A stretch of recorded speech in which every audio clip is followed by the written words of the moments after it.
Pulso latino.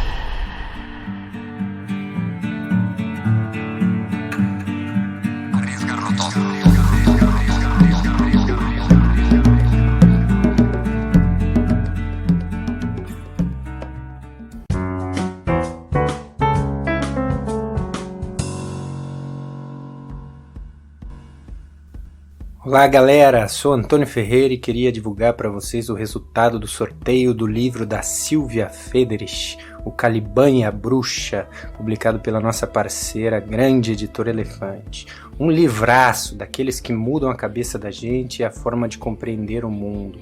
Uma excelente recomendação de leitura para quem vai poder ter o privilégio de tirar férias por estes dias. Uma verdadeira arma para as lutas que nos esperam em 2020. O livro foi sorteado entre aqueles que nos escreveram nas redes sociais e para o nosso e-mail sugerindo temas de episódios para 2020. Foram muitos os temas sugeridos: história do neoliberalismo na América Latina, esportes de massa no nosso subcontinente, movimento de mulheres campesinas, luta pela terra, movimentos fascistas e antifascistas, imperialismo e colonialismo, FMI, políticas de austeridade na região, literatura latino-americana, bolivarianismo, bom viver, ayahuasca e fonte de conhecimento e medicina dos povos originários, situação das crianças e adolescentes na região, ecossocialismo, sistemas educacionais e muitas propostas sobre feminismo com abordagens distintas. Obrigado demais a todos que contribuíram, é muito gratificante esse retorno e certamente a gente vai trabalhar para abordar esses temas pedidos e muitos outros no próximo ano. Escreveram pra gente Marcos Prado, Paula Bise Junqueira, Francisco de Faria Cardoso, Geise Helena, Ângela Machado, Yasmin Gomes, Ana Luísa Silva, Juliana Machado, João Campinho, Martim Silva, Luz Ângela, Yasmin Gomes, Raquel Pantalena Leal, Aline Peronde, Pamela de Cristine, o perfil Socialista de Xiaomi, Yari Zuin, Mamairato, Bluces Dusti, Mapicoli, Mari Fontoura Marques, Ioi Poesia, Eduardo Crangel, Lucila Andreozzi, Isabela Gaia. Muito legal mesmo a participação de vocês, de coração, a gente agradece e a gente espera que em 2020 a gente tenha força e energia para cobrir todos esses temas que são imprescindíveis. Todas as sugestões são muito valiosas e necessárias, né, para a compreensão e também para ação nessas nossas lutas latinas. Mas vamos lá ao mais esperado, né? A vencedora dessa vez foi Pamela de Cristine. Valeu, Pamela. Valeu mesmo pela participação. A Pamela, ela sugeriu um episódio sobre literatura latino-americana e movimentos feministas na região. A gente vai entrar em contato para que você forneça os dados para o envio do livro. Presentinho aí de festas de fim de ano e uma boa leitura para você, Pamela. Valeu mesmo. Obrigado a todos, todas, como o movimento feminista nos ensinou a falar na Argentina, né? Que escutam o Pulso Latino, todos que nos apoiaram. Temos pouco mais de 6 meses de vida, aprendemos muito nestes poucos meses, estamos mais convictos do que nunca de que é importante dar seguimento a este projeto, fazê-lo crescer, construir esse espaço de diálogo sobre o que está acontecendo na América Latina. Entender a nossa América é imprescindível para a gente saber melhor quem somos e urgente para a gente saber para onde a gente vai, para construir lutas anti-imperialistas, anticoloniais, feministas, antirracistas que temos pela frente no Brasil. Com isso a gente fecha o ano com chave de ouro, com o nosso último episódio, que trata de compreender a realidade de um país tão importante como o México, que desperta esperanças, né, dos progressistas da região. Fiquem com o nosso último episódio do ano, tá demais, imperdível. Grande abraço, saudações latinas.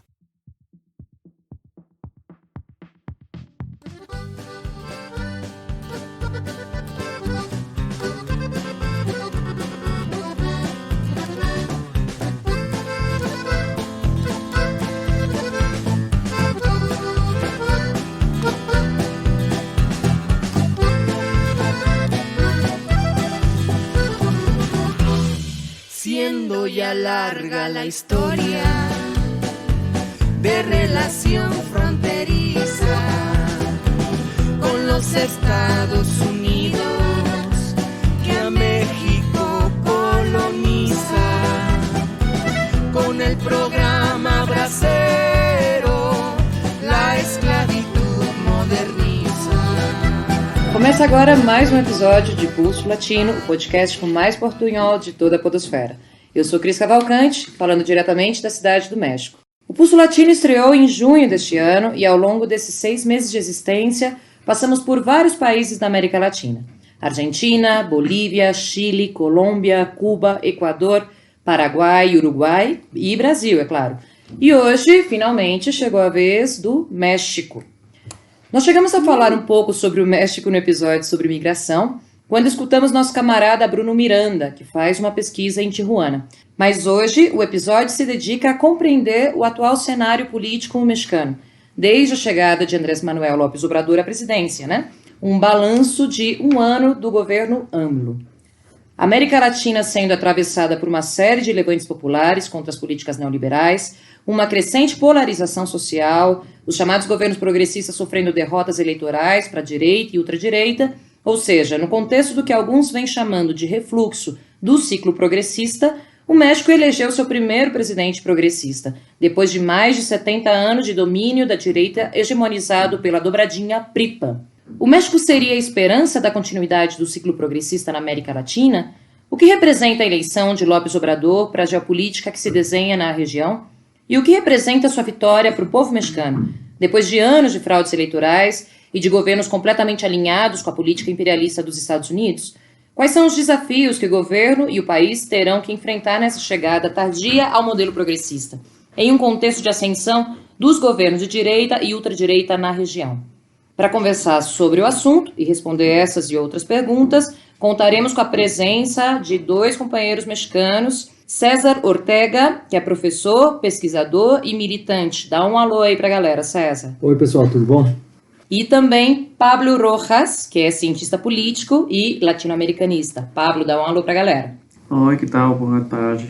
Para começar esse bate-papo, então, acho que seria interessante apresentar um pouco o contexto mexicano, né, da vida política no México, antes da chegada do AMLO ao poder. César, você quer contar um pouco pra gente, né, alguns aspectos que você considera que são importantes para o ouvinte que não conhece a política mexicana? Sim, Cris, boa tarde a todos, bom dia, ou boa noite, né? Bom, eu acho que, modo de introdução, a gente poderia colocar alguns momentos, assim, bem importantes da história política e social mexicana, que são, por exemplo, o movimento estudantil de 1968, que teve também um desdobramento da luta armada e movimento pela democratização, até diferentes lutas sociais, final dos anos 70, dos anos 80, que chegou num ponto em que houve uma racha importante no partido hegemônico, o PRI. Teve depois aí o novo partido que surgiu e teve como liderança o Cuauhtémoc Cárdenas, teve umas eleições. Os registros históricos falam que teve também uma fraude muito importante. E aí o sistema político teve a capacidade de absorver, né, e conter a insurgência eleitoral nesse momento. Depois, na década dos 90, teve o importantíssimo, né, na nossa história política, o levantamento zapatista, que de alguma maneira criou algumas fissuras, algumas rachas importantes na hegemonia do sistema político e, de alguma forma, conduziu, obrigou setores da elite política, os setores dominantes, a fazer um novo arranjo no sistema político ao todo, né? Aí, justamente no final dos anos 90, teve alguns outros movimentos sociais. Houve várias tentativas assim de democratização. Naquele momento já tinha, por exemplo, surgido da eleição de 1988, teve o PRD que estava ganhando assim as eleições em diferentes partes do lugar, em diferentes partes do país, e que depois também de alguma forma começou a ser absorvido, né, também pela dinâmica do sistema político.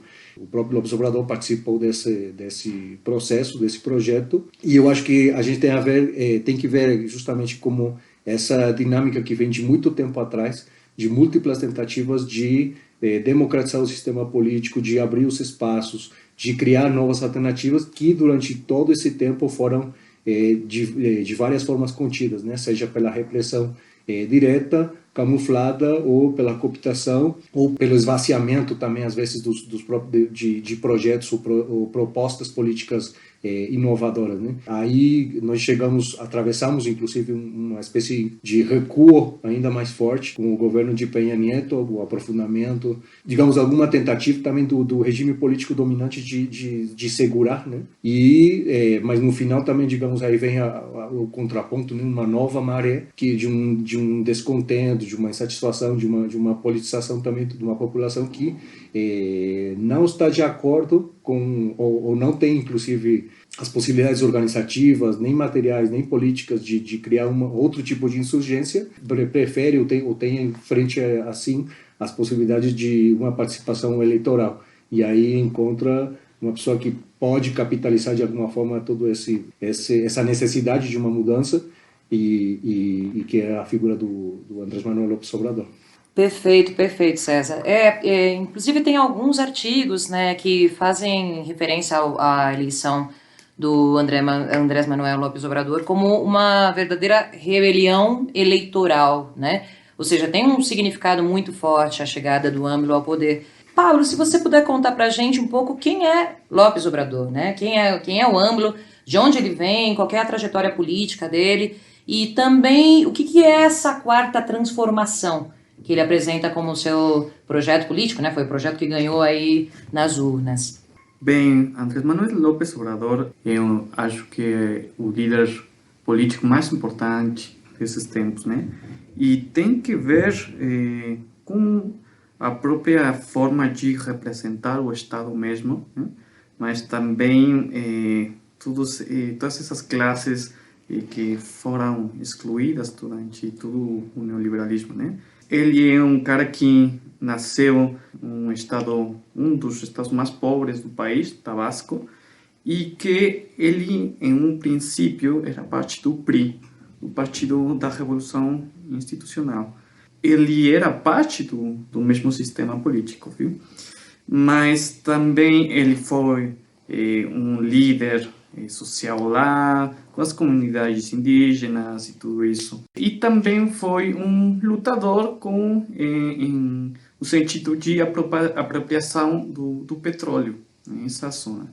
Então, mas ele foi conhecido quando, com outras personagens da vida política, renunciou a esse partido e iniciaram um novo, o PRD, um partido da Revolução Democrática. O primeiro partido que colocou em crise ao PRI em 1988, como falou César, e também um partido que ganhou as eleições do governo aqui na Cidade do México em 1997, né? E depois ele mesmo foi governador, né, da Cidade do México, a cidade mais importante, mais grande, tipo São Paulo, né, pode ser. E que começou a representar esperança com um projeto nacional popular, mas que tem muito em mente essa coisa do desenvolvimento, né?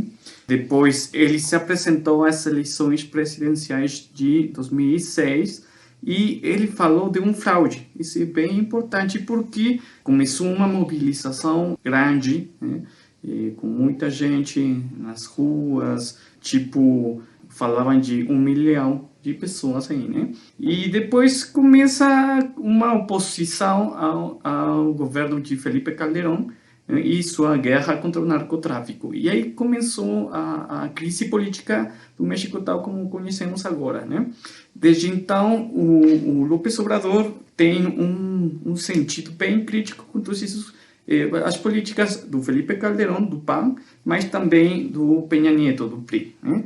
E também ele consegue articular um projeto de desenvolvimento que fala de apropriação da riqueza do excedente, né? E também que contrapõe com a política neoliberal. Inclusive, quando ele chega à presidência, fala de que terminou o neoliberalismo, né?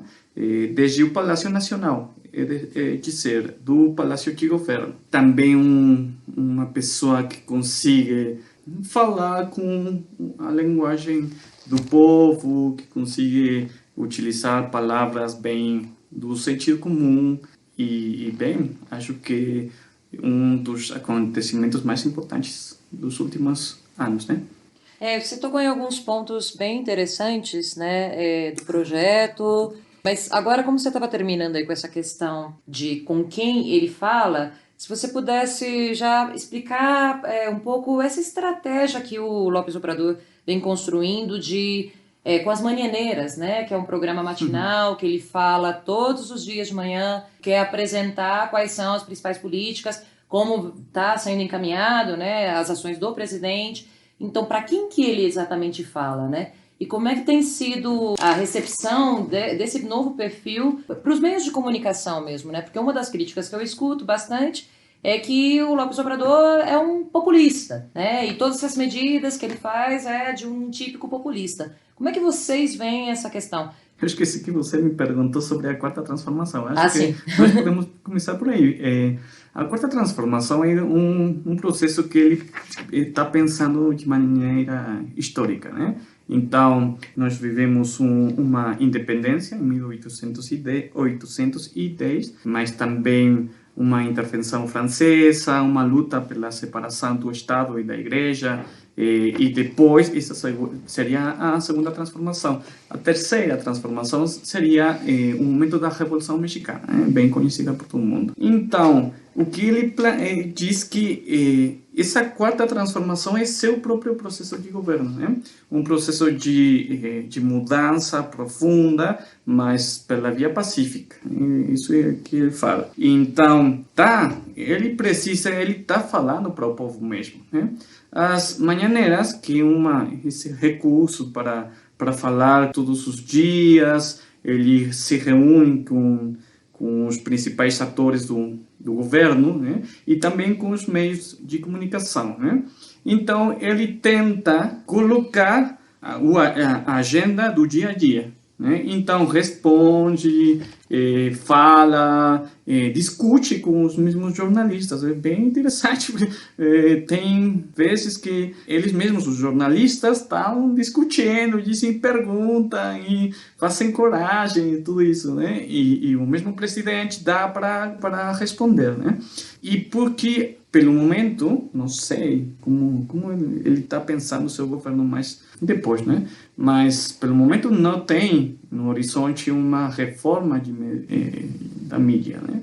É uma coisa bem parecida ao que aconteceu com Lula e com Dilma, né? Não tem essa mirada para democratizar esses meios de comunicação. Mas esse é um método interessante, por certo.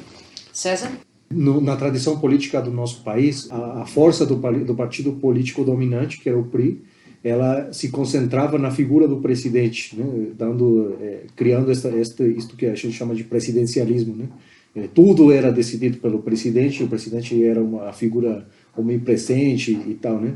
E ao mesmo tempo em que todo decidia, o presidente era o reflexo de um poder público, um poder político que não escutava ninguém. Inclusive, por exemplo, um dos presidentes anteriores, digamos, a grande figura do neoliberalismo, o Carlos Salinas, ele falava: nem os vejo, nem os ouço. Então, o López Obrador, ele tenta criar um contraponto abrindo justamente assim as decisões do poder, quer dizer, não compartilha as decisões, não é que ele abra assim as decisões, mas ele explica, né, assim os critérios, o que já é, digamos, de alguma forma é bastante, né? Ele explica as decisões, diz, a gente está fazendo isto, por aquilo, e ao mesmo tempo ele está num momento em que, por exemplo, o jornalismo no país, situação em que ele é atingido, por exemplo, pela guerra pelo narcotráfico e várias situações.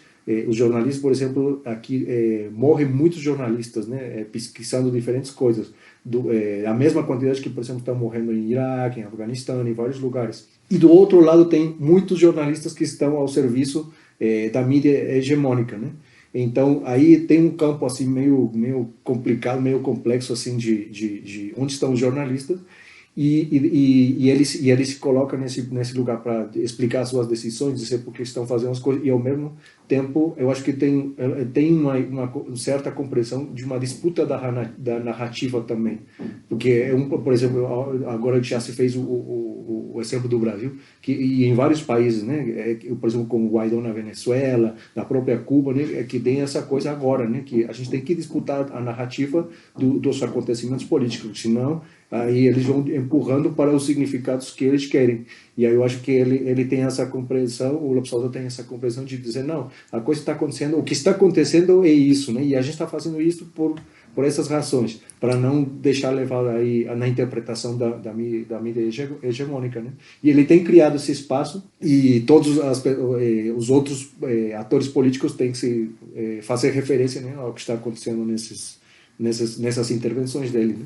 Legal. Muito interessante os pontos que vocês dois colocaram.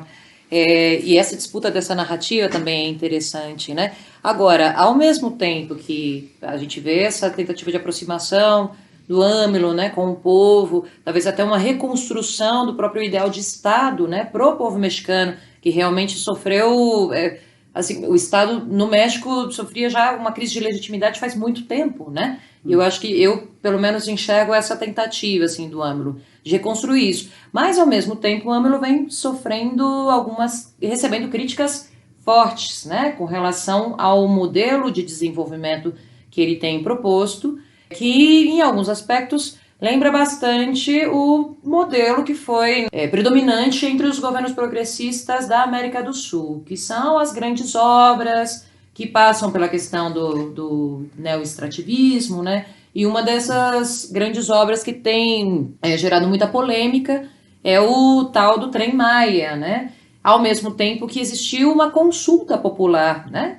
Que vem sendo questionada se essa consulta poderia ter legitimidade ou não, quantos foram os grupos que foram realmente passaram pela consulta, se houve debate sobre isso ou não. Eu queria que vocês explicassem um pouquinho como é que vocês enxergam essa questão da construção das grandes obras, passando também por esse conflito aí com relação às comunidades indígenas e a própria posição dos zapatistas, né, que vêm sendo bastante críticos ao modelo de desenvolvimento proposto pelo AMLO.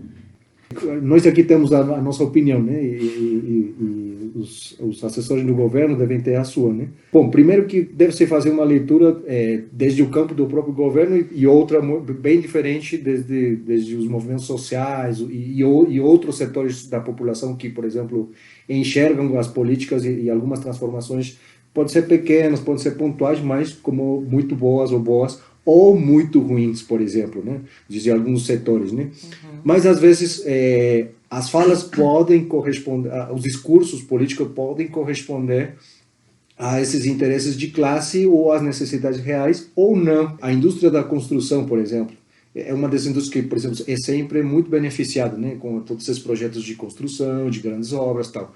Se você vê, por exemplo, os indicadores dos seus lucros, dos seus ganhos, você percebe que, bom, lógico que tem variações de alguns milhões e tal, assim, mas não é que seja assim, uma queda assim, estrepitosa, uma coisa assim catastrófica. Mas eles falam que é uma coisa catastrófica, que o governo de Lopes Obrador está levando eles para a falência, que é o fim, né? Que praticamente é o fim do mundo, né?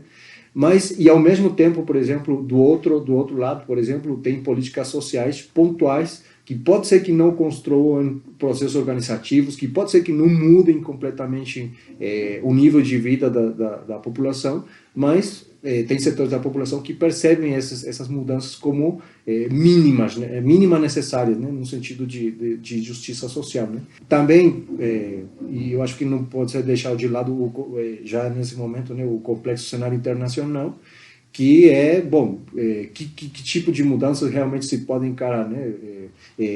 Já tem os acordos comerciais prévios. Houve, por exemplo, uma grande disputa, por exemplo, inclusive antes de falar do Trem Maia, por exemplo, da disputa, por exemplo, daquele aeroporto de Texcoco, e a postura do López Obrador, que inclusive foi endossada por muita gente no setor crítico, foi porque essa era uma luta de muito tempo antes, estão falando de 2001, e a gente estava em contra tudo, e o governo de Peña Nieto deu passos para frente, e aí ele decidiu cancelar a obra, né? Que foi assim uma grande escândalo assim no setor financeiro, no setor da construção e tal. E aí ele decidiu isso. Aí ele endossou sua postura, sua decisão com uma consulta, né? Consulta que também assim foi rápida, que não teve uma metodologia assim muito bem feita, tal. Mas afinal houve muitos, por exemplo, que endossaram também, então inclusive contentes, né? Assim, cancelou o aeroporto, que bem que cancelou esse aeroporto da porra, né? E por aí, daí tem outras medidas, né? Também tem essa coisa, né? A gente vai fazendo essas leituras, né? E usamos as nossas categorias e tal. É difícil, não acho, num cenário assim como fazer uma mudança assim tão radical no sentido, né? Talvez muita gente gostaria que fosse maior, mas o cenário é bem complexo para encarar algumas das transformações, né? Talvez a gente vai conversar um pouquinho mais detalhadamente sobre algumas delas, né? Pablo? Acho que é bem complexa essa pergunta, mas nós podemos começar dizendo que sim, o projeto do López Obrador está mais perto do neodesenvolvimentismo, né? Sim, tem essa coisa extrativista, por exemplo, um dos pontos principais de seu programa de governo é recuperar a indústria petroleira, né? A indústria energética, né? Então, por exemplo, agora ele está planejando uma construção de uma refinaria, né? No Golfo do México, tentar recuperar o excedente petroleiro, né? Isso por um lado, mas também é uma coisa bem contraditória. Por exemplo, está tentando a criação de vagas de emprego, né? E tem que fazer bem rápido, porque um problema fundamental agora é o narcotráfico, né? Então, o problema é que os jovens que estão agora com narcotráfico, onde vão trabalhar? Não tem onde, não tem nem escola, não tem trabalho. Então, essa é uma coisa aí. Acho bem interessante, porque não só é o Trem Maia, também o transísmico. Nós temos aqui uma zona no México que consegue unir o Mar Atlântico com o Mar Pacífico, não? Então, ele vai tentar comunicar essas duas partes. Mas também o Trem Maia, o problema é que sim, está atravessando pela floresta mesma. Então, esse é um problema grave, bem grave. A verdade também é que toda essa zona, a Península Maia, é uma zona altamente turística. Então, ele está tentando recuperar isso, né, para aproveitar, né? Agora, também tem um problema. Ou mais bem, os dois projetos de esquerda mais importantes agora no México tem que ver o López Obradorismo, mas também o zapatismo. E a questão é que não conseguem conciliar nenhuma das duas. Você pode explicar um pouco, Pablo, quais seriam os elementos mais determinantes desse conflito entre zapatismo e governo? Para quem não conhece, né, no Brasil, tentar poder entender melhor. Não posso. Na verdade, a questão é que eu também não entendo muito bem, né? Mas a coisa é que quando foram as eleições de 2006, o subcomandante Marcos, ele falou: não, eu não vou apoiar López Obrador. Por quê? Porque todos os partidos são iguais, porque todos são capitalistas, né? E o zapatismo, nesse momento, decidiu assumir uma posição plenamente anticapitalista. Então, eles têm sua própria visão, né? Eles conseguem fazer os caracoles, são espaços de autonomia e autogestão no sul do México, um estado que se chama Chiapas. Mas a verdade é que também eles não quiseram uma disputa a nível nacional. Tentaram, mas não conseguiram do todo, no ano 2000. E López Obrador, bem, ele sim está com um compromisso com o capitalismo, né? É tentar o bem-estar da população, mas é sim a contradição com o capitalismo. Essa é a verdade. Então, o Tren Maya é o ponto de desencontro entre essas duas partes. O problema é que a maioria da população não é anticapitalista. Isso é um grande problema para a esquerda hoje em dia aqui no México. Bem, isso é uma coisa. Mas, além disso, é também que o mesmo López Obrador, quando tentou chegar em 2006, ele tinha um discurso ainda mais radical do que tem agora. Um pouco mesmo do Lula, né? Então, primeira vez não consegue. A burguesia mexicana, a burguesia nacional diz não. E fazem então uma contra-campanha e tudo isso. Em 2012 aconteceu o mesmo. Então, na campanha de 2018, ele tenta um discurso mais conciliador, mas que está tentando fazer uma aliança com uma burguesia, não sei se interna ou não sei, mas uma burguesia que não está feliz com a intervenção da burguesia transnacional. Então, esse é o contexto que isso está acontecendo. Mas a verdade é que isso ainda está muito ainda não sabemos o que vai acontecer com isso. Né? Quer complementar? Sim, eu acho que também a gente tem que essa disputa ou essa diferença, né, de significados, eu acho que a gente também deve tentar observar numa perspectiva talvez inclusive continental, ou mas no sentido que é uma disputa também desde diferentes lugares de compreensão. Nós aqui estamos na cidade, estamos acostumados a formas de nos entender, de nos relacionar, de viver assim, no dia a dia, né? Bom, em outros lugares, como obter, como trabalhar, como viver, o contato com a natureza, eu acho que é bem diferente, né?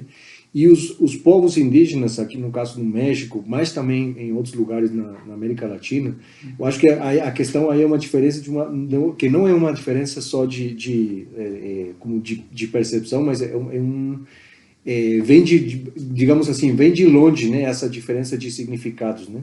Não é só, por exemplo, colocar como, bom, eu sou anticapitalista, mas também tem outros nuances, outra forma de construção, de pensar como é que não só como poderíamos ser civilizacionais, né, em termos de civilização, mas eu acho que em termos bem diferentes, né, de pensar o outro, de pensar a relação com a natureza, de pensar essa ideia de noção de progresso material, né, com outros, e tem outras formas de compreender, inclusive o próprio tempo, né? E o tempo por exemplo, esse é fundamental, por exemplo, assim, a gente está na forma em que a gente está vivendo agora, e eu acho que esse tipo de desencontro constrói justamente uma diferença de e de construção, inclusive, do político, né? Da construção na comunidade, da construção dos fazeres políticos. Eu acho que tem por aí uma grande diferença. Agora, no nosso processo, no processo mexicano, eu acho que está marcado também assim por esses encontros e desencontros, em que, por exemplo, os próprios zapatistas, por exemplo, teve algum momento que disseram para o PRD, a gente confia em vocês, vocês estamos do mesmo lado, e depois aí acontece que o PRD aí dá uma mancada, né, e dá as costas, né, para um projeto popular, né. Depois, bom, tem um isolamento também dos zapatistas, e vem várias tentativas e várias iniciativas que não dão certo, ou dão certo de forma muito relativa, né? Inclusive, por exemplo, vocês veem, eles lançaram a candidatura, por exemplo, da indígena Marichuy, que foi uma iniciativa política que cresceu pouco e depois assim meio que de alguma forma afundou, né? Não deu certo assim para se colocar num cenário nacional. Eu acho que tem as propostas, por exemplo, de ficar, a ideia de ficar contra os projetos de grande infraestrutura são somente, digamos, os sintomas de diferenças mais profundas nesses níveis, né, de percepção, de construção do político. Vou falar uma coisinha mais, né, porque o que falou, você dá para pensar. Outra coisa que também é bem importante para entender do contexto mexicano é o Estado mesmo, né, um Estado bem forte, vertical e autoritário. Acho que talvez no Brasil dá para entender, mas ainda é mais forte ainda, né? O Estado mexicano se formou não somente a partir da construção das oligarquias, né? Então, mas também a partir da construção nacional popular. Então, tem os processos mais importantes, por isso ele remite a essas três transformações anteriores, né? Porque as lutas pela Constituição Nacional foram lutas populares, né?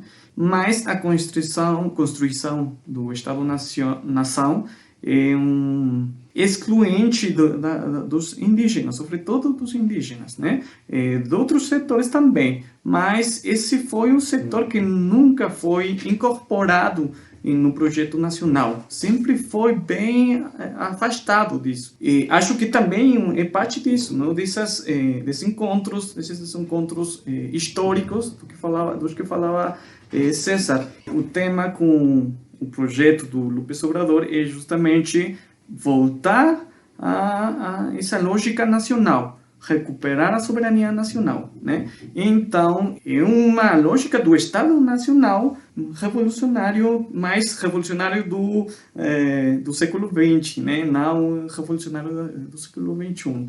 Então, ele tenta voltar a esse Estado forte, paternal, que além disso também consiga fornecer um mercado interno, consiga apropriar do excedente petroleiro, mas também que consiga, não sei, recuperar a opinião do povo mais. Estamos falando desse povo urbano, esse povo nacionalista, né, da classe média, não é esse povo indígena. Esse povo indígena não consegue incorporar tudo. Isso são parte dos problemas estruturais dessa discussão. Então, falando sobre soberania nacional, né, e pensando no México, é impossível a gente não discutir a relação México-Estados Unidos, né? E, bom, em alguma medida também o Canadá, se a gente considerar o impacto do Telecam. Como é que está o cenário hoje, assim, né? Existem tratados, esses acordos comerciais que foram estabelecidos por governos anteriores, que colocam a situação do México de uma dependência bastante forte, né, principalmente dos Estados Unidos, mas que o López Obrador parece que está tentando aí mudar algumas coisas, ou pelo menos eu gostaria de saber se realmente muda ou não, né? O que a gente sabe é que o Telecam vai ser substituído em breve pelo Temec, e aí a pergunta então seria se esse novo acordo ele traz elementos mais favoráveis para os interesses do México, ou se é a continuação, né, do próprio Telecam, ou seja, tem espaço para uma maior soberania do México frente aos Estados Unidos hoje? Bom, eu acho que também daqui a pouco, ou em breve, né, também a gente vai, dependendo um pouco, né, do resultado das eleições nos Estados Unidos, né, claro, vai ter uma continuidade aí. Parece um pouco muito, né, também porque, bom, já os governos demócratas também tiveram sua parte, né, e fizeram sua parte construindo a relação assimétrica, né, não é uma questão só com o estilo do Trump, né.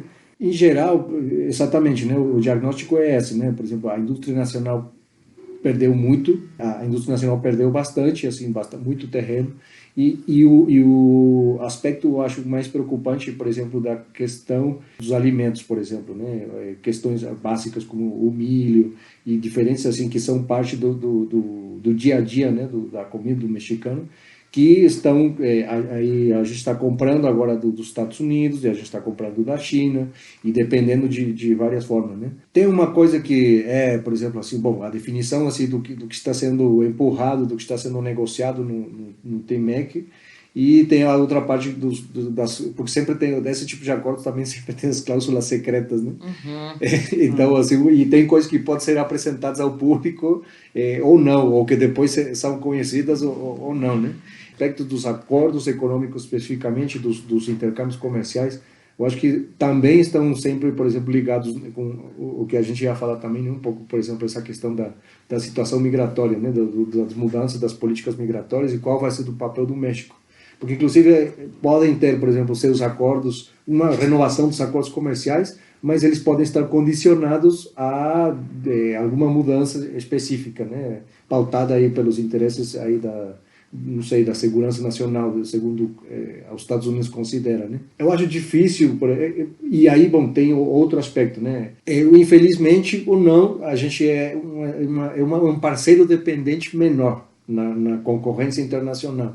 Porque, na verdade, aí os Estados Unidos estão aí loucos, tentando de alguma forma conter a China na questão econômica, no momento na questão econômica, né, para tentar evitar outros problemas daqui a uns 20 anos, mas também aí lutando por manter a hegemonia geopolítica, né? Então, por isso também, por exemplo, o López Obrador, eu acho que ele tem definido, por exemplo, não tentar assim que o México tentar ganhar um espaço assim de destaque internacional, participação em foros internacionais. Eu acho que o foco dele agora é essa construção interna, né? Está focado em aspectos internos, redistribuição de recursos, criação de políticas para grupos vulneráveis, tentando recuperar espaços assim da própria, por exemplo, da indústria petroleira, de algumas outras que possam garantir, por exemplo, essa questão dos impostos, né, sobre a renda, uma redistribuição assim nesse sentido.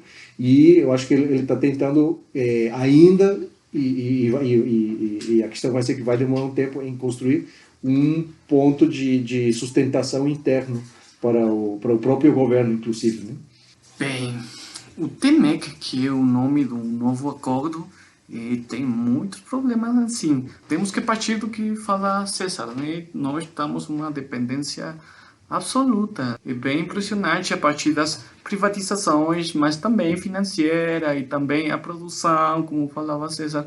O tema aqui é que uma mudança radical do país, sim, se tem que ver com um aumento real da independência do México e respeito aos Estados Unidos.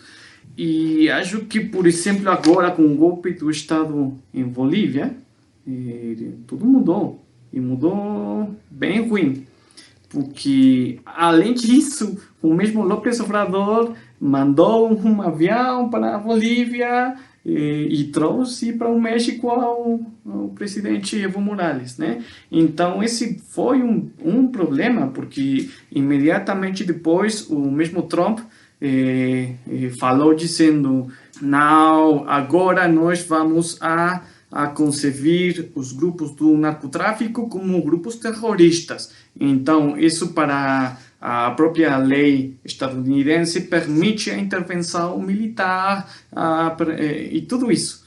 Coisa que mais ou menos estava acontecendo durante o governo de Felipe Calderón, que tem agora seu ex-secretário de Seguridade Pública, que está sendo enjuiciado nos Estados Unidos. Está sendo julgado, né? Isso. Acho bem difícil que ele consiga mudar o discurso, o mesmo López Obrador consiga mudar o discurso daqui a pouco. Acho que não vai acontecer. Por isso mesmo faz que tem que fortalecer o mercado interno. Senão, acho que não tem oportunidade, não. Bom, continuando um pouco nessa questão da relação aí entre México e Estados Unidos, o César falou um pouquinho, mencionou, mas eu gostaria de escutar um pouquinho mais sobre a questão da política migratória, né? Porque o AMLO vem recebendo críticas com relação ao fato de que ele está endurecendo a política migratória, e esse endurecimento seria em função de atender exigências justamente dos Estados Unidos, né? Então, basicamente foi, bom, não vai ter mais muro, o México não paga o muro, mas em compensação o AMLO cria as guardas nacionais, né, barra, né, a entrada das caravanas migratórias na fronteira e evita que o problema chegue nos Estados Unidos. Como é que vocês veem essa questão?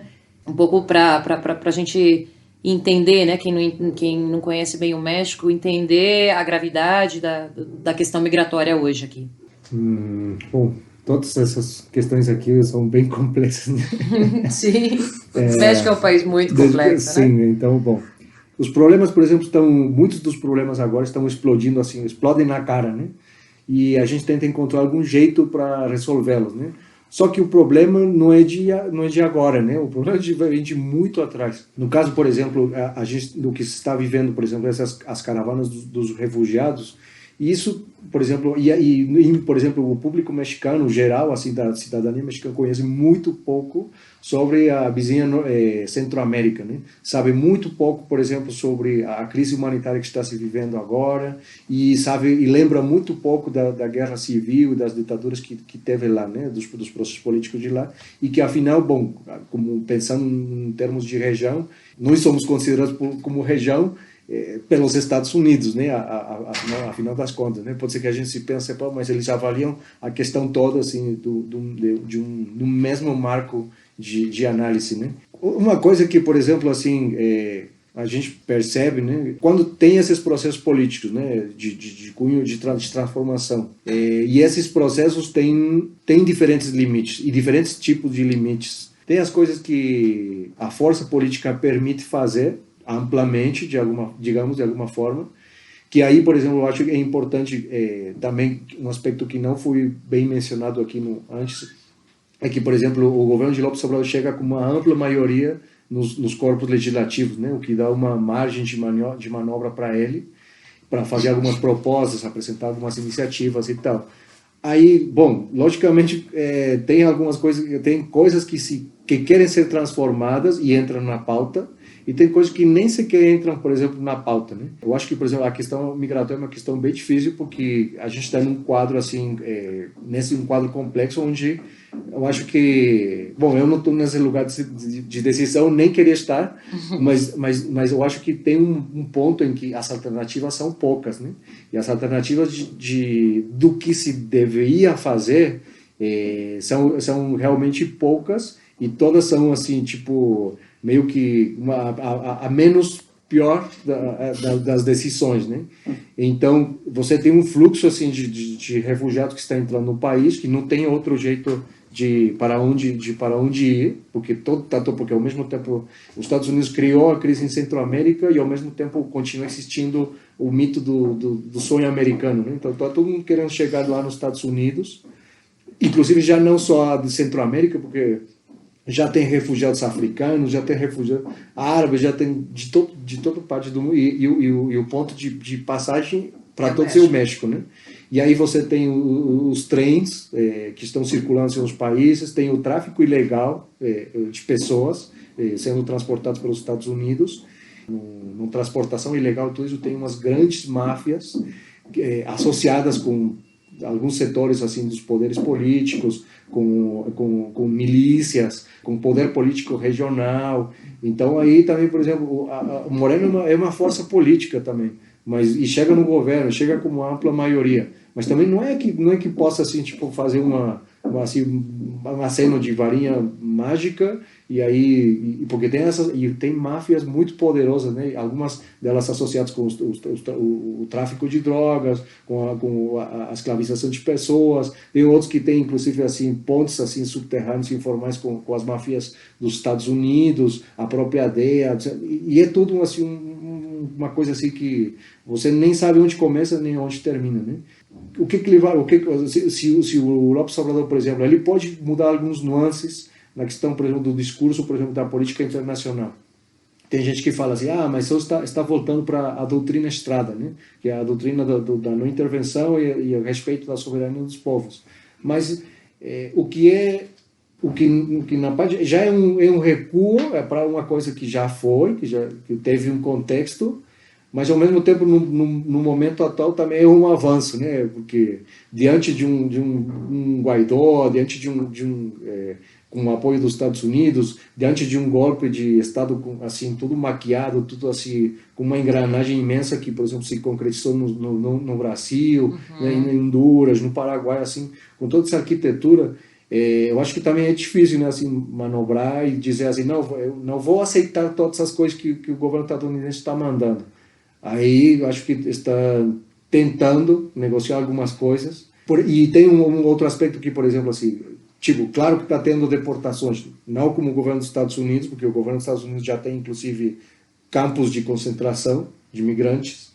O México, por exemplo, está devolvendo alguns, mas também está construindo algumas iniciativas de caráter social em diferentes estados onde tem um grande fluxo dos migrantes. Não é que, assim, vamos salva de palmas, mas também não é o tratamento que, por exemplo, está dando a migra, né? Pablo, quer complementar, então? Sim, o México é complexo, mas as perguntas da Cris também são complexas. Então, bem, vamos ver. O que acontece também é que a migração, a principal atividade econômica do México tem que ver com o dinheiro que enviam os refugiados nos Estados Unidos para os familiares aqui. Não?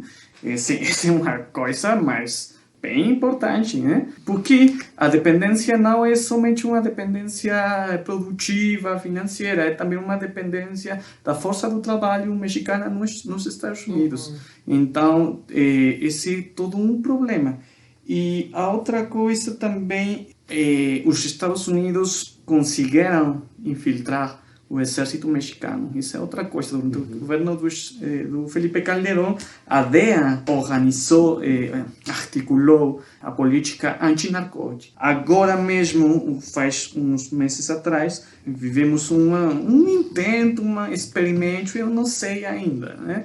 Mas no estado do norte, Sinaloa, aconteceu que estavam tentando que houvesse uma massacre, um assassinato de muita gente aí, com a captura do filho de um dos maiores capos do narcotráfico aqui no México, Joaquín López Guzmán, né? El Chapo, melhor conhecido como Chapo.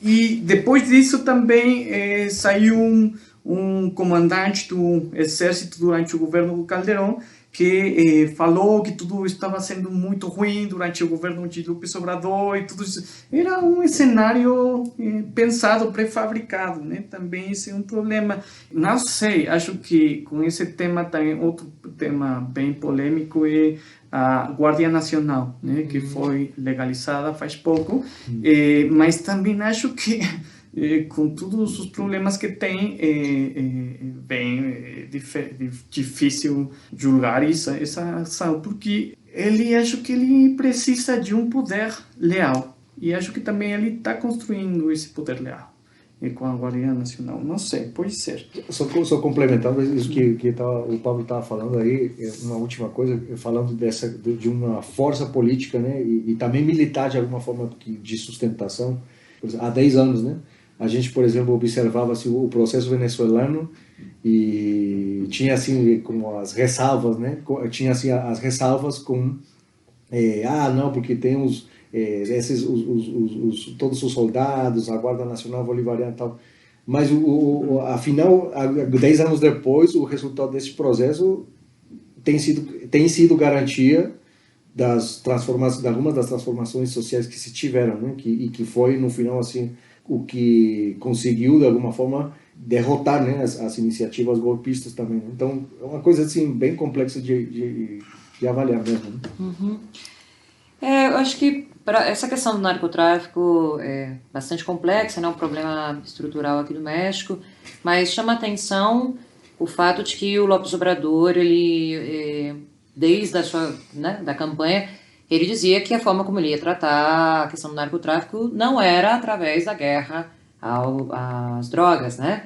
Inclusive gerou bastante polêmica, esse caso que você estava comentando, né, Pablo, que se passou no norte do país, em Sinaloa. Bom, ao prenderem o filho do Chapo, né, del Chapo, houve uma matança E a postura do presidente foi, não, mandem soltar. Se vocês puderem contextualizar um pouco, né, o significado dessa postura do AMLO de dizer, não, o narcotráfico, a gente é o problema a ser resolvido, mas não vai ser resolvido a partir de uma guerra contra. César, quer comentar? Eu acho que aí tem uma diferença, né, no governo atual que é significativa em relação ao governo anterior. Aí sim, eu acho que é importante salientar isso. Há uma mudança importante na questão na construção de um discurso público de um problema a ser resolvido. E na definição desse problema a ser resolvido, eu acho que há uma diferença importante em relação aos governos anteriores. Por quê? Porque a questão, por exemplo, da droga e dos traficantes, dos usuários, essa diferenciação, né, entre os usuários, os traficantes, a própria droga, né, e a construção de um inimigo público que está ali em qualquer parte e que cria esse cenário justamente em que podem acontecer essas intervenções do exército que já resultaram em vários massacres. E também mencionar, por exemplo, a situação dos desaparecidos aqui no México, né, que nesse contexto todo da guerra contra o narcotráfico, quer dizer, de uma parte de confronto entre os diferentes como se diz, os cartéis da droga, né, os cartéis, né, que chamamos aqui, por ganhar diferentes partes do território, num novo arranjo em que o poder político estava tentando fazer um novo arranjo, e o Estado supostamente também combatendo tudo isso através de uma estratégia militar, né? Pelo menos, assim, quem está no governo, eu acho que tem uma compreensão um pouco diferente disso, né? Que entende que não é um problema a ser resolvido de maneira como uma estratégia militar, que entende que há um contexto, por exemplo, assim, de pobreza, de desigualdade social, que precisa de outro tipo de estratégias. No caso, por exemplo, a criação de emprego, né? Ou, por exemplo, a criação de outras oportunidades educativas.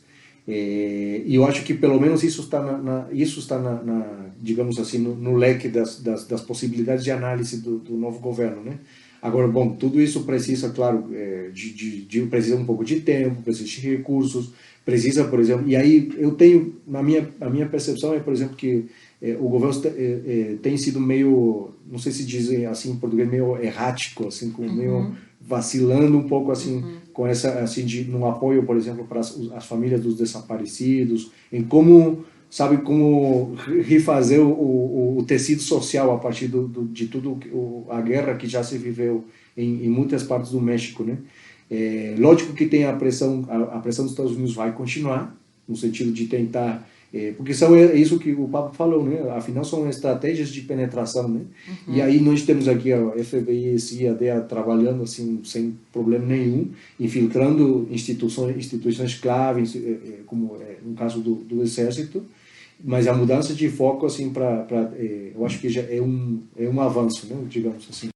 Bom, gente, a gente passou por várias questões, né? O México é um país bastante complexo, segundo o Pablo, as minhas perguntas também são bastante complexas, mas eu acho que é importante tentar abarcar todas as questões que são mais polêmicas e eu acho que também centrais no processo dessa entrada tardia no progressismo, né, do México, que muita gente, acho que no Brasil tem curiosidade, né? E então aqui a tentativa foi meio que construir um cenário geral. E aí, nessa tentativa de construção de um cenário geral, uma das coisas que eu vejo, sendo brasileira e vivendo aqui no México, que sempre vem, escuto de muitas mexicanos falando, é porque se o governo não mudar tal coisa, a gente tem o risco de chegar no cenário que o Brasil está hoje, né, de crise. E aí a gente já vê algumas manifestações, por exemplo, de setores da classe média, os fifis, né, que estão aí na rua e falando, não, porque o Lopes Obrador é um ditador, não, porque já alguns, inclusive falando de possível impeachment, né, o presidente acabou de começar, está no seu primeiro ano. E uma das fragilidades aí que alguns companheiros mexicanos sempre falam é com relação à força política que o Morena realmente tem, ou não tem, ou está tentando construir. E as comparações são sempre, olha, se no Brasil, com o PT que era um partido de base, orgânico, que foi construído a partir de movimentos sociais, dos sindicatos, com anos aí de construção política, chegamos ao cenário que chegamos no Brasil e com o ascenso da ultradireita, né? No México, como seria? Estaríamos ainda mais frágeis, porque o Morena, no fim das contas, não é um partido orgânico, né? O Morena foi um instrumento eleitoral construído pelo López Obrador, que agora, pelo que a gente vê, está tentando justamente se transformar num partido, né? Inclusive com formação de base, mas tem muitos setores distintos aí que compõem hoje o Morena, né? Inclusive setores que vêm dos partidos mais à direita, né? Então, acho que seria bom fechar analisando um pouco isso. O que é o Morena? Qual é a capacidade que o Morena tem hoje? Qual é a base social que o Morena está conseguindo trazer? E, no fim das contas, né, se depois de término dos 6 anos do AMLO, o Morena tem condições de emplacar um outro candidato à presidência, ou seja, né, se a esquerda, ou centro-esquerda, no México tem possibilidade de ganhar as próximas eleições. E lembrando aí o ouvinte brasileiro que no México, né, aqui não há reeleição e aqui o mandato presidencial é de 6 anos. Pablo? É verdade, o Brasil se tornou o nosso exemplo, mas do que nós não devemos fazer, né? Então, mas o problema é que somos bem pertinhos nessas experiências, né? É bem parecido. Tem, por um lado, a dependência bastante forte respeito à liderança do López Obrador. Isso é muito importante. Uma coisa é Morena, o Partido Movimento Regeneração Nacional, e outra coisa é o López Obradorismo. É muito parecido com o lulismo e o PT, não? As diferenças que tem. De fato é um grande problema, mas também tem outra coisa, talvez um pouco mais optimista, né? Porque tudo o que nós falamos é bem pessimista até agora, né? Mas a verdade é que tem uma coisa boa que nós temos que não tiveram no Brasil, é que nós chegamos ao ciclo progressista depois. Então, nós temos aprendizagens, mas também o que acontece aqui é que a crise do neoliberalismo sim existiu. No Brasil, apenas estava dando-se aí um conflito do neoliberalismo, mas a hegemonia ainda não estava completamente terminada. Aqui no México parece que é diferente, não estou dizendo que terminou, não, mas que está bastante impugnada, isso sim. Então, o López Obradorismo chega depois de uma crise política, de representação, de legitimidade e também de hegemonia. Mas, além disso, é que é uma crise bastante longa. Agora, bem, é verdade o que você fala, Cris, sobre Morena e tudo isso. Agora eu tenho estado trabalhando com a formação política no Morena e durante alguns meses, e a verdade é que o cenário é difícil, porque o povo não tem cohesionamento, não tem formação política, não tem um horizonte definido, as lutas socialistas não foram fortes no México, tão fortes como em outras partes, como no Brasil. Aqui foram mais nacionalistas, por exemplo, né? Mas a verdade é que eu estou otimista, porque as bases do Morena são trabalhadores, e que são também pessoas que que têm muita compatibilidade. Por exemplo, uma coisa é que eles têm muita claridade respeito a não deixar as ruas, né? Tem que manter a força popular nas ruas. Uma coisa que eles fizeram entre 2006 e 2018 foi, entre 2006 e 2018, foi batendo a porta casa por casa, né? Então, tinha um jornal que se chamava o Regeneração, né? Então chegavam às portas e falavam com com as famílias, diziam, López Obrador não é o que estão dizendo os meios de comunicação, esse é o nosso programa. Então, acho que não somente a vitória do López Obrador não somente tem que ver com a crise política, tem que ver também com essa mobilização desse setor da população. E acho que agora eles têm essa discussão sobre voltar às ruas, não deixar, porque deixar as ruas é também deixar o presidente só. Não? Então, eles estão pensando qual é meu papel nessa quarta transformação, o que eu tenho que fazer. Então, o que eu tenho que fazer é continuar na rua, convencendo, dizendo, explicando os logros, as vitórias do presidente, não sei, os programas sociais, as reformas políticas. Agora se aprovou o referendo, também agora faz pouco se aprovou um aumento do salário mínimo. Então, essas coisas são parte das tarefas que tem que fazer Morena, né? Mas também tem que... Morena é um conjunto de caciques, né? Então, são lideranças locais, não, que somente estão unificadas a partir da liderança do López Obrador. Agora tem um grande reto de construir um partido além dessas lideranças, além dos caciques, além dos personalismos, e tem que construir um projeto real, um projeto histórico, um projeto com um horizonte definido. César? O Pablo falou uma coisa aí bem importante, né? É um grande, digamos assim, um grande obstáculo, né? Uma grande trava, por exemplo, para um desenvolvimento assim do que poderia ser uma força política transformadora. Uma parte dela está em Morena ou desses como López Obradoristas de ocasião, digamos assim, né?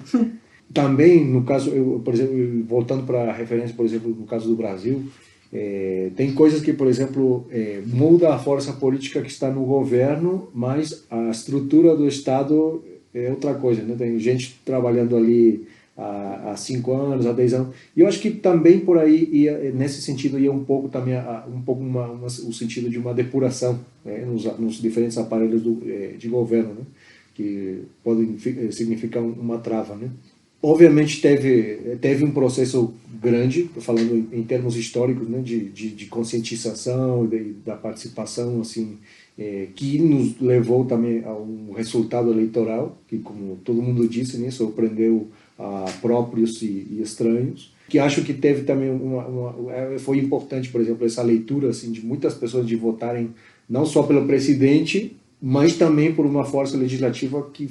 Então, aí já é uma leitura diferente que não só pela personalidade assim, da pessoa, né? Tem, obviamente, né, essa coisa que eu vejo que tá no mundo todo, né? Que essa coisa do culto da liderança, que também é uma grande dificuldade, né, em termos de conscientização política. E, bom, tem essa coisa, essa desvantagem que são esses horizontes que também... Muita gente, por exemplo, já disse, né, esse neodesenvolvimentismo, esse extrativismo que aí tem coisas que não vão dar certo por esse lado, né? Ou vão nos levar eventualmente para rotas de conflito, né? Aqui no interior, né? Mas também se ele continua abrindo essas políticas de redistribuição e criando empregos, de fazer aí também, do outro lado, vão se abrir outras clivagens e os lugares de confronto vão ser outros com os empresários, com as diferentes as forças econômicas, né? As forças ativas assim, do poder político que não vão querer mudanças assim, de caráter mais profundo, né? Evidentemente há uma grande carência também porque não é só Morena que tem esses problemas, né? Assim, não é um partido orgânico, sim, mas a esquerda mais à esquerda que eu no sentido está muito apta, né, para fazer as críticas, não você devia fazer isto, tal. Acho que também está faltando um sentido assim mais construtivo, porque está menos orgânico ainda do que esse setor da esquerda institucional, né?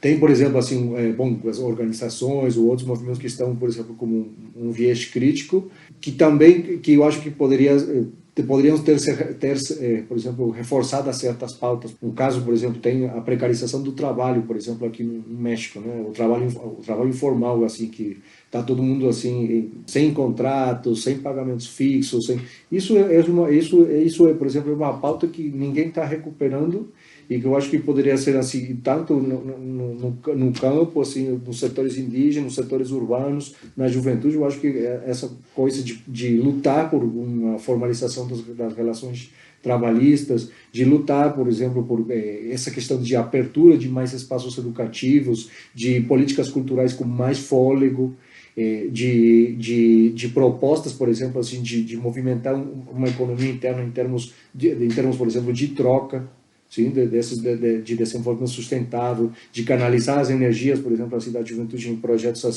projetos de desenvolvimento local. Eu acho que por aí está faltando, porque tem esse horizonte também de quem chegou no governo. É uma geração, quer dizer, anterior à nossa, né? Não estamos aí beirando, alguns já de 30, beirando dos 40, uma geração que teve uma participação política no final do século XX, mas quem está decidindo agora, assim, nas grandes assim, decisões, então, é uma geração dos 50, dos 60, dos 70 anos agora, né? Quer dizer que tem um horizonte também diferente. E isso, por exemplo, tem a ver com que, por exemplo, acho que não estão tomando, por exemplo, decisões assim fortes em relação, por exemplo, às temáticas, por exemplo, com a questão dos feminicídios, que são coisas que estão fora assim do mapa mental assim de um setor importante do governo, né? Agora, os setores mais críticos estão meio nessa espécie de não lugar também, porque também não encontram com quem dialogar. E não encontram onde vamos construir propostas alternativas, seja para reforçar ou não o governo, para construir um sentido mais da autonomia, né? O que propõe os zapatistas, né? E, bom, temos vantagens, por exemplo, no sentido, diríamos, como institucionais e históricas, né? E uma delas, por exemplo, seria essa segunda transformação, né? A separação do Estado e Igreja, que no caso agora, por exemplo, no Brasil é uma coisa assim que você não entende onde começa o Estado, onde acaba a empresa, e onde já ao redor de tudo a Igreja está mexendo com tudo, né? E bom, claro que tem um perigo de um retrocesso, a gente sempre vai ter esse perigo. Uma das questões aí, por exemplo, é essa. Não há na pauta, por exemplo, uma reforma para a mídia, né, em geral, mas ao mesmo tempo o próprio governo, e aí, por exemplo, eu acho que é sim um tiro no pé, né, de abrir, por exemplo, a mídia, né, para algumas igrejas, sendo que algumas delas já têm um grande poder, e agora abrindo a mídia. E eu acho que, nesse sentido, há coisas que podem ser de vantagem, não. Vai ter, obviamente, um peso significativo o desenvolvimento do cenário econômico internacional, para os setores econômicos mais poderosos continuar falando assim, não está dando certo nada do que o López Obrador está fazendo, vai quebrar o país. Mas o problema é isso, né? Que é esse problema das percepções, porque, por exemplo, no caso do Brasil, o Brasil estava indo super bem, mas a mídia conseguiu estabelecer uma narrativa de que o país estava quebrado, né? Claro. E aí todo mundo acreditou. Acho que falta essa leitura, por exemplo, desses cenários, por exemplo, de guerra cultural, né? Porque os setores conservadores, alguns deles nucleados nessas igrejas ou no setor do empresariado, estão construindo uma agenda contra o que eles chamam da ideologia de gênero, né? Que são os gays, os homossexuais, tudo assim, e o feminismo vai dentro de tudo isso, e quem está brigando, quem luta por seus direitos trabalhistas, quem luta por exigir seu pagamento do seu trabalho, já é comunista, né? Então, lógico que esses setores estão ali e estão procurando assim espaço para uma alternativa, mas no momento há uma hegemonia de um campo mais progressista, né?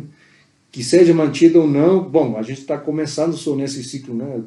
Vamos apenas para o segundo ano, e eu acho que também vai demorar para a correlação de forças se transformar um pouco, né? Eu acho que tem algumas coisas, por exemplo, pontos negativos, por exemplo, que já foram apontadas, né, como fraquezas das políticas redistributivas, né?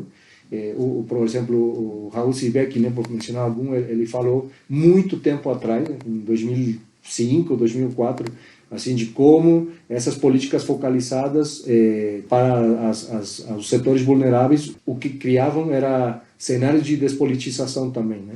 Bom, então é isso, né? Tem a agenda conservadora que está aí e que está trabalhando também, né? Eu acho que é uma coisa que ninguém, seja no campo progressista do governo ou nos setores assim mais críticos, deve ficar assim como alheio, né? Porque essa coisa, por exemplo, de espalhar notícias falsas através das redes sociais, de tudo isso está acontecendo, né? E se a gente não ficar preparado para esse cenário de cenários de guerra digital também, aí bom, vai chegar um momento em que a gente vai nem saber o que está acontecendo, né? De onde vem o golpe, né? Gente, foi ótimo conversar com vocês dois. Eu acho que através dessa conversa aqui, para o público brasileiro que não conhece política mexicana, deu para ter um bom panorama. Eu agradeço muito vocês. E, bom, vou deixar aqui para que vocês façam as considerações finais e a despedida de vocês. Pablo, por favor. Estava falando com os parceiros venezuelanos e em algum momento da fala eu dizia bem, acho que eu sinto que por primeira vez eu posso falar de tu a tu, né? Então que nós podemos falar das nossas problemáticas, porque antes todo o tempo era resistência contra a privatização, resistência contra as reformas, as contra-reformas, né? E todo o tempo era também dizer não, nós fomos derrotados nisso, não? Mas acho também que deu para imaginar outra coisa. Acho que uma coisa pendente é que nós temos que saber bem aonde queremos ir, né? E isso é uma discussão aberta, né? E, de fato, não sabemos bem que é a quarta transformação, né? Mas acho que ganhamos o direito a que tudo esteja à discussão e que tudo também é uma porta aberta a possibilidades. E também acho que o povo mexicano é bem corajoso, é um povo lutador, é um povo, se bem, muito resistente, que paciente, e tudo isso também é um povo que é violento e que quando decide coisas, as decide e faz, né? Por isso não é a primeira, não estamos falando de um momento excepcional. Tem vários momentos na história mexicana que tem sido de luta. Então, acho que, não, eu estou otimista e o povo mexicano é um povo guerreiro, isso sim. Obrigada, Pablo. César, por favor. Tem aqui, por exemplo, essa pergunta, né, que fala se no momento atual o México tem esse potencial para, digamos, continuar, né, nesse ciclo progressismo tardio, né, um pouco já a contracorrente de outras experiências no continente, o que cria um cenário de alguma forma desfavorável, né? Mas também, como o Pablo disse, né, tem lições, tem algumas lições. Agora, bom, as lições estão aí. Agora, não sei se todo mundo está trazendo elas em conta, né? Mas também eu acho que é importante, por exemplo, porque não é só tipo não é só quem está no governo quem tem que tomar essas lições, né? Também são diferentes setores da população, os próprios assim organizações, movimentos assim uma esquerda mais com um viés mais autônomo, que justamente assim agora tem um momento assim que claro não acabou, por exemplo, nada acabou assim por decreto, né? O neoliberalismo não acabou, o narcotráfico não acabou, a pobreza, nada acabou, né? Por mais que a gente quisesse, né? Quem tinha, por exemplo, muito poder político agora tá por aí, né? Todos os governadores, os setores políticos assim mais fortes e mais conservadores, mesmo que não estejam assim numa posição assim, de visibilidade agora, continuam agindo, né? E procuram seus interesses e tal. Por isso, jornalistas que procuram, comunidades que estão lutando, por exemplo, sofrem repressão, agora de maneira indireta, né? E aí se cria um campo assim de possibilidades, interpretações e confusões. Por exemplo, o caso que aconteceu com o assassinato do Samir, né? Na resistência contra a hidrelétrica, né? Quem matou o Samir foi o governo, eu duvido, né? Se tenha sido uma coisa direta assim do governo. mas alguém dos setores interessados em levar para frente, setores do empresariado, o poder político regional e tal, e aí quem pode ser um bom culpado é também o governo, né? Não que o governo não tenha assim, uma responsabilidade de levar para o final essas pesquisas, mas eu acho que também tem um campo assim tem algumas das políticas públicas que estão sendo desenvolvidas, que é um campo de atuação também assim para impulsionar também mudanças assim na mentalidade, né, no comportamento político, né? Não ficar somente assim numa postura assim de isso não está legal, isso não estou gostando disso, mas por que não quer dizer, talvez inclusive a gente continue fazendo essa crítica desse jeito, né? Mas também a gente tem que propor mais, tem que construir mais, tem que ver que espaços tem. Então agora tem um momento que pelo menos o governo teria que construir essa imagem de não, a gente está aberto, vamos escutar, não vai receber a porta assim na cara o policial, né? Então tem um momento interessante nesse sentido, né? Obviamente que um campo digamos o campo de forças está mais aberto de alguma forma, né? Mais do que, por exemplo, no governo de Peña Nieto, claro que está, né? Mais do que a gente pode disputar outros sentidos em relação, por exemplo, à questão das drogas, sobre o uso recreativo, lúdico, medicinal, todos. Não que seja a pauta mais importante, mas a construção significa como isso se relaciona com a pobreza, como isso se relaciona com a questão da delinquência, do emprego, do cuidado do território. Eu acho que a gente tem aí um campo muito amplo de discussão e que a gente deveria aprofundar ele. Bom, vamos estar aqui na torcida para que o processo, né, da quarta transformação possa levar realmente ao fortalecimento da esquerda no México e à ampliação de demandas sociais, né? Esse país que por muito tempo vem sofrendo aí com as políticas neoliberais de uma forma muito dura, né? Bom, gente, foi ótimo falar com vocês, muito obrigada, e a gente fica então por aqui. E espero que, de repente, a gente possa fazer um outro episódio sobre o México, falando de outros elementos, né, desse país tão complexo, tão rico e tão bonito. É isso, então. A gente finaliza por aqui. Tchau, tchau. Tchau. Tchau.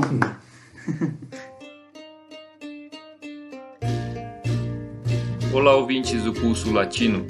Eu sou Eduardo Perondi e esse foi o nosso último episódio de 2019. E ao longo do programa nós escutamos músicas da banda mexicana Ampersand. Algumas delas, Baquimé, Madre Tierra, Canción del Bracero e El Compromiso. Para quem gostou pode buscar pela internet e vai encontrar muito mais. E nós ficamos por aqui, nos despedimos e voltamos em 2020 com muito mais temas, novas propostas, com novas ideias, sempre buscando trazer um pouco da cultura, da política, da história e da atualidade dos países da nossa América Latina. Um abraço e até a próxima!